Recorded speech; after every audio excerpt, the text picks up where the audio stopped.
السلام عليكم اخواتي، كي دايرين؟ لاباس؟ نتمنى تكونوا بخير وعلى خير. اللهم صل وسلم على سيدنا محمد وعلى اله وصحبه اجمعين. في هذا الفيديو كما كنتشوفوا غنتقاسم معكم طريقه تحضير لي كريب عامرين بالسبانخ والريكوتا بالنكهات البيتزا. فندوزو لطريقه التحضير والمقادير ان شاء الله. اليوم ان شاء الله جيت نتقاسم معكم هكا شيوه خفيفه كنعرفوا كاملين كنتلفوا في العشاء ما كنعرفوا ما نديرو، فهذا كاقتراح لوجبه العشاء وحتى لوجبه الغداء. هكا مره نبدلو نرافقوها بشي طبق اخر. فنتكلوا على بركه الله. فاول حاجه غندير الكريب. الكريب معمرين بالسبانخ والريكوتا وبالنسمه ديال البيتزا. غنديرو اول حاجه غنبداو بالكريب نخليوهم يرتاحوا، من بعد ندوزو نديرو السبيناتشي ولا السبانخ باش نطيبوهم ان شاء الله. اول حاجه غنديرو دقيق، عندي 250 غرام ديال الدقيق،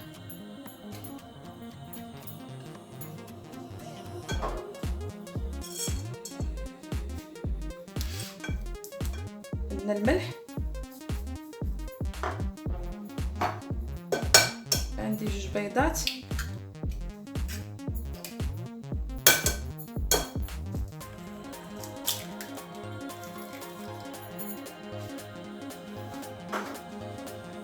غنخلطو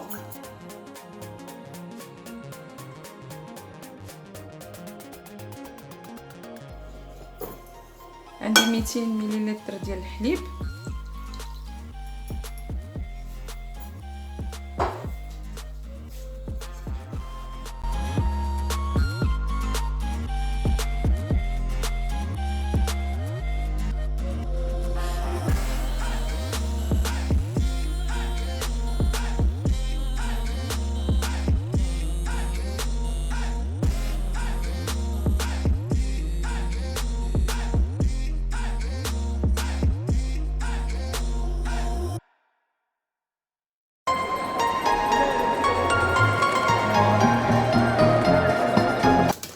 نطربو مزيان حتى ما يبقاش عندنا هكا كويرات ديال الدقيق.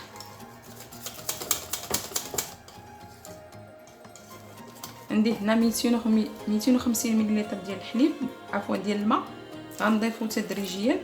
كنعرفوا الدقيق كل دقيق والنوع، يعني الدقيق انواع، كاين اللي كيشرب وكاين اللي لا.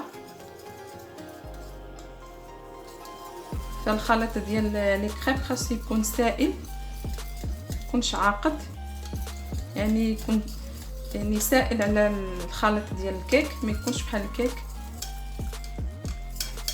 باش كيجيونا هكا خفاف.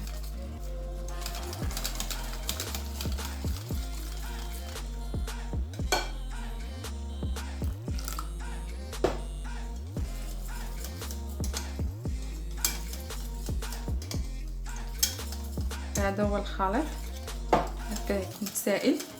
غنضيف ليه 2 معالق ديال زيت الزيتون،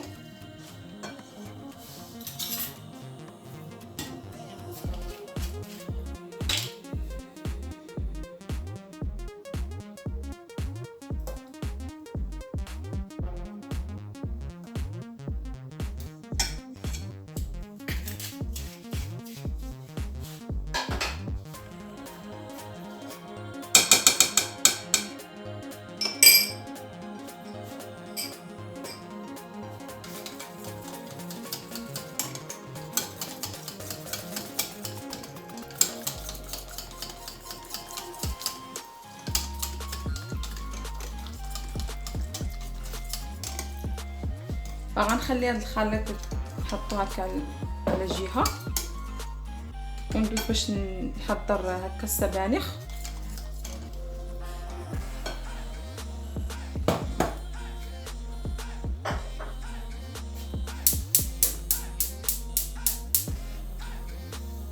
هنايا في واحد الكاسرونه ولا اللي فيها قليل من زيت الزيتون،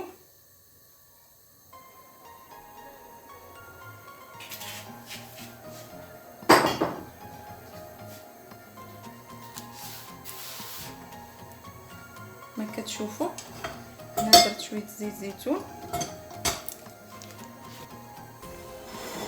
هنا عندي السبانخ اللي كنت غسلتها خليتها كتقطر. غتسخن شويه الزيت وندير فوق منها السبانخ. هنا من بعد ما سخنات هكا الزيت غادي نبدا ندير هكا السبانخ. كتعرفوا هي واخا كيكون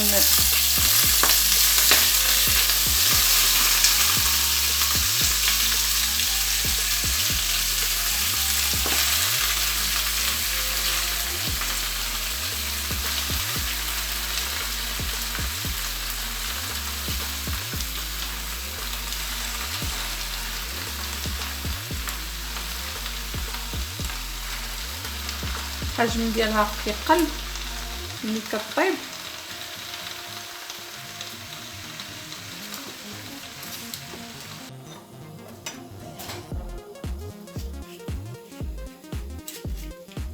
هنا بالنسبه للبيشاميل غندير هنايا كميه من زيت الزيتون تقريبا 3 المعالق. كندير معها 2 معالق تاع النشا.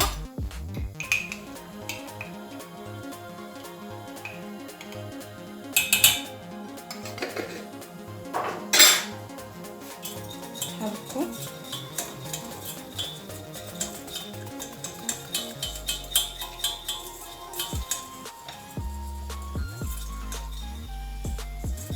فهي كتجي بطريقه سهله، كتكور لينا لا دقيق لا والو وصحيه في نفس الوقت، يعني بزيت الزيتون كتجي خفيفه. هنا ضفت ليها شويه الملح، غندير لها شويه الموزه،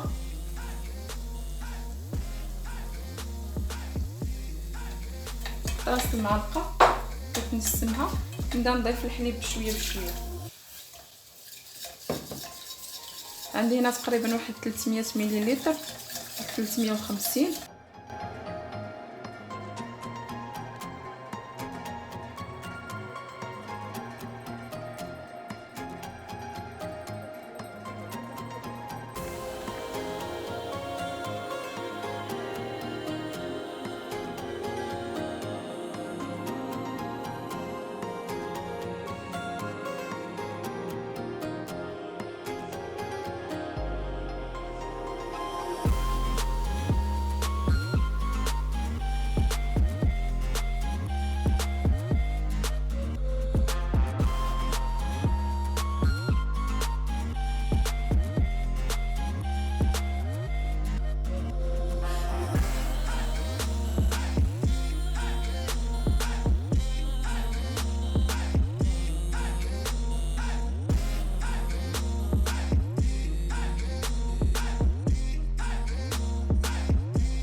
من بعد ما وجدنا لي كريب وطبت السبيناتشي، فهنايا كنقطعها بالمقص باش تولي كطريفات صغار.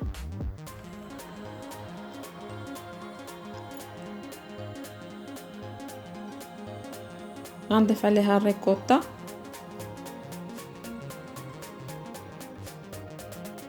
وغنخلطهم مزيان زين ندمجوا مع بعضهم.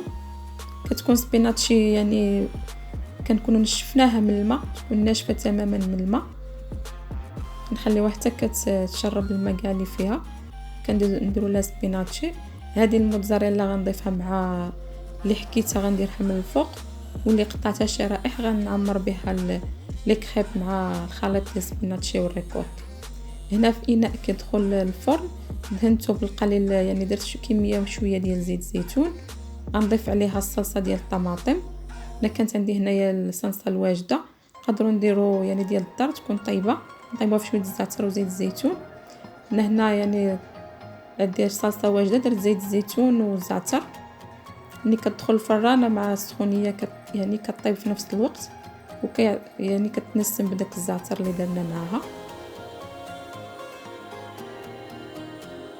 فهاد لي كريب هادو كيجيو يعني ما بين لازانيا وما بين البيتزا، مع فيهم البيشاميل وفيهم هكا لاصوص طوماط مع الزعتر، فكتجي يعني مزيج ما بين البيتزا واللازانيا،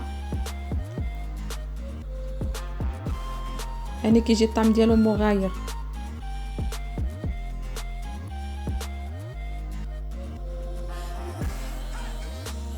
انا كنبدا نعمر هكا الكريب بالخليط ديال لي زيبينار ولا السبانخ ولا سبيناتشي مع الريكوتا، وغنضيف عليهم شرائح ديال الموتزاريلا.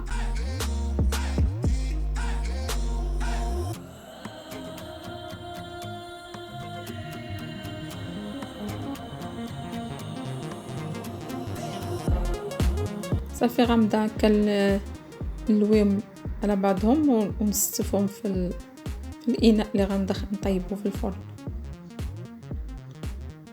غنستمر بهذه الطريقه تنكمل الكميه اللي بغينا.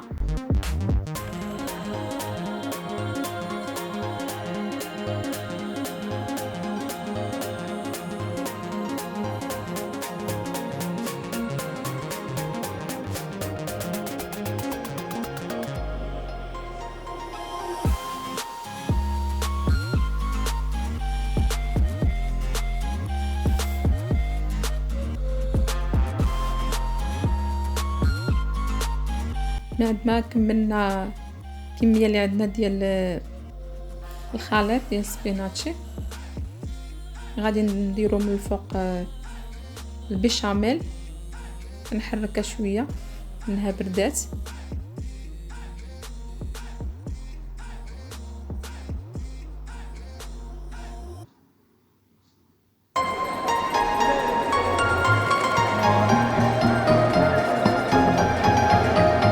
من بعد غادي ندير عليها هكا خطوط من الصلصه ديال الطماطم، وغندير عليها البقى من الزعتر. اللي ما بغاش الزعتر نقدروا نديروا حتى الحبق، حتى هو كيجي زوين. الا ما توفرش عندي الحبق فنديروا الزعتر، بجوجهم كيجيو مزيانين. هاي بعد ما وجدات اني كتكون هنا باقا سخونه،